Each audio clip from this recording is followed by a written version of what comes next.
Friend, good afternoon. সবাইকে জানাই শুভ অক্ষয় তৃতীয়ার আন্তরিক ও প্রীতির শুভেচ্ছা। তো সকাল সকাল আমার অফিসিয়াল কাজ মিটিয়ে বাড়ি ফিরে রেডি হয়ে আবার মাকে নিয়ে বেরোলাম অক্ষয় তৃতীয়ার কিছু বাজার করতে।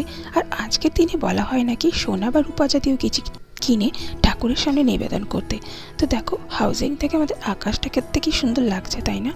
একদম শরৎকালের মতন ফিল আসছিল। আর আগের দিন তো জানো তোমরা, একটু বৃষ্টিও হয়ে গেছিলো, তো সেই জন্য ওয়েদারটাও খুব সুন্দর ছিল। আজকে আর কোনো আমব্রেলা ক্যারি করলাম না, তো ভালোই লাগছিলো। মাঝে মাঝে রোদ খাওয়াটাও শরীরের পক্ষে ভালো। তো যাই হোক, তো আমার এমনি রোদে খুব ভালোই লাগে, ফিলটা ভালো আসে।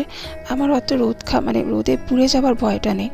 যাই হোক, তো তারপর সেখান থেকে বেরিয়ে গেলাম। তো দেখো, মার্কেটের ওদিকে যাচ্ছিলাম, তো তার আগে আমি আর একটা কাজ মিটিয়ে নিয়ে চলে আসলাম মিষ্টির দোকানে। তো সেখান থেকে আমার গোপালের জন্য নিলাম কিছু মিষ্টি, আর গণেশ ঠাকুরের জন্য কেশর মিষ্টি, আর তার সাথে আমি একটা সুগার ফ্রি মিষ্টি খেয়েও নিলাম, কারণ উপোস করে থাকতে হবে, কারণ পুজো